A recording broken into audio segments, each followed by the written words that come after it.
আসসালামু আলাইকুম, সবাই কেমন আছেন? আবারও শ্বশুরবাড়িতে বেড়াতে যাচ্ছি। শাশুড়ি কিছুটা অসুস্থ, সেজন্য ওনাকে দেখতে যাচ্ছি। আর এখন আমরা গাড়িতে বসে আছি। আমার মেয়ে খুবই এক্সাইটেড যে ও আবার দাদু বাড়ি যাচ্ছে। তা আমরা টঙ্গী ব্রিজের উপর দিয়ে যাচ্ছিলাম। যেতে যেতে আশেপাশের পরিবেশগুলো আমার মেয়ে দেখছিল এবং খুবই হ্যাপি হচ্ছিল। তারপর আমরা উত্তরায় রাজলক্ষ্মী দিয়ে পার হচ্ছিলাম। আশেপাশের মার্কেটগুলো দেখছিলাম। আসলে এত গাড়ি, এত হিজিবিজি, এগুলিতে আসলে আমার মেয়ে তো অভ্যস্ত না। দেন আমরা যখন হাতিরঝিলের উপর দিয়ে আসলাম, দুপাশে গাছ আর গাছ, আর মানে এরকম ঝিলের উপর দিয়ে যাচ্ছি, তখন আমার মেয়ে খুবই হ্যাপি, বলছে যে আম্মু অনেক সুন্দর, এই জায়গাটা অনেক সুন্দর।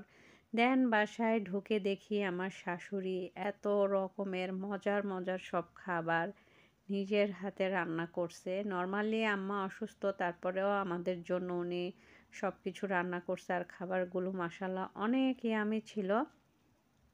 আসলে নিজের দেশের খাবারের স্বাদই অন্যরকম।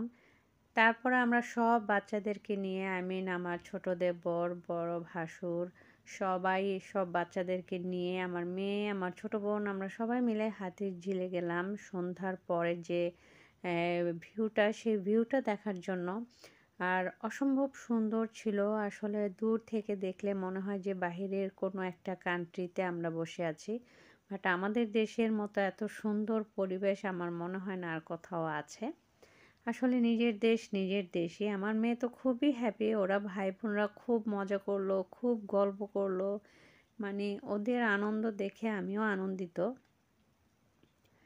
তারপর আমরা একটু হাঁটতে সবাই মিলে সামনের দিকে আগালাম। সামনে আগাতেই দেখলাম ছোট একটা জায়গাতে একটা মেলার মতো বসছে, যেখানে বাচ্চাদের খেলনা, ঘর সাজানোর ফুলদানি, ফুল, দেন চুড়ি, কসমেটিক্স, অনেক সুন্দর জিনিস, যেগুলো আমরা দেখলাম মোটামুটি বিক্রি হচ্ছিল এবং খুবই রিজনেবল দামে বিক্রি হচ্ছে। আর এগুলি দেখে আমার মেয়ে খুবই খুশি। ও বলছিল আম্মু এত সুন্দর বাংলাদেশের মেলা, এত সুন্দর, মানে এত কম দামে সব কিছু বিক্রি হয়। আর চুড়িগুলো দেখে ও বেশি খুশি হয়েছে।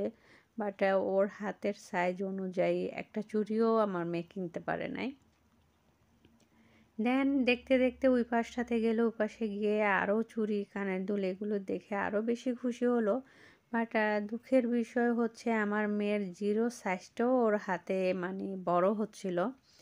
তো ও এতটাই ওর হাত চিকন। যাই হোক, পরে ও ট্রায়াল দিচ্ছিল, আমাকে দেখাচ্ছিল আম্মু দেখো কত সুন্দর। আর আসলে এই পরিবেশগুলো তো বাংলাদেশ থেকে যদি ও বড় হয়ে আসতো, তাহলে হয়তোবা ওর বিষয়গুলো বুঝতো। যেহেতু যখন ওর 11 বছর বয়স, তখন আমি চলে আসি, আহামরি যে খুব বেশি ও কিছু বুঝছে বা কখনো মেলা টেলা এসবে নিয়ে যাওয়া হয়েছে, এটা কিন্তু তেমন একটা হয়নি। দেন এ পাশটাতে আসার পরে দেখলাম ঘর সাজানোর কিছু কাঠের বেতের জিনিস। আর নর্মালি আমরা যারা শৌখিন, যারা ঘর সাজাতে পছন্দ করি, তাদের খুব পছন্দ হবে। আমার তো খুবই ভালো লাগছে। আমি কিছু জিনিস কিনেও নিয়েছিলাম সেই সময়। তো আমরা ঘোরাঘুরি করার পরে মানে আমাদের কাছে মনে হলো যে আমরা বাইরের দেশে যে জিনিসপত্র কেনাকাটা করি, তার চাইতে আমাদের দেশে জিনিসপত্র খুবই রিজনেবল। আর সেই পাশাপাশি হাঁটতে যখন আমরা আরেকটু এদিকে আসলাম, তখন বেলুন আলাকে দেখে আমার মেয়ে বলছে আম্মু আমিও ফুটাবো। দেন ওকে, মাশাল্লাহ, ও প্রতিটা বেলুনই ফুটাইতে পারছে যতটা ফুটানো দরকার ছিল আর কি। তারপর আমরা হাতিরঝিলের যে ট্রলার থাকে, ট্রলার দিয়ে মানে এই ঝিলটা পার হয়ে এপাশে আসলাম। এপাশে আসার পর আমার মেয়ে বলল আম্মু আমার একটু ক্ষুধা লাগছে। দেন আমরা সবাই মিলে 10 তলা যে মার্কেট বনশ্রীতে, সেটার নিচে যে ফুড কোর্ট, সেখানে আসলাম। এসে সবাই মিলে চিন্তা করলাম কিছু খাই। দেন আমার মেয়ে বলল যে আম্মু আমরা চটপটি, দই ফুচকা এসব থাকলে এটাই খাবো। দেন যেহেতু ও খেতে চাইছে, সবাই বাচ্চারাও দেখলাম যে চটপটি ফুচকাই খেতে চাইলো। আমরা সবাই ফুচকা, চটপটি এগুলি নিলাম। ইয়ামি ছিল, খুবই মজার ছিল। আর মাশাল্লাহ আমার মেয়ে এতটাই মজা পাইছে, এতটাই ইয়ামি লাগছে ওর কাছে যে ও মাশাল্লাহ মুখ ভরে খাচ্ছিল আর বলছিল আম্মু অনেক মজা, অনেক মজা। তো যাই হোক, বাচ্চাদের জন্যই আমাদের আনন্দ। আমার মনে হয় আমার আজকের ভিডিওটা আপনাদের ভালো লাগছে। সবাই ভালো থাকবেন, সুস্থ থাকবেন, আমার জন্য দোয়া করবেন। আল্লাহ হাফেজ।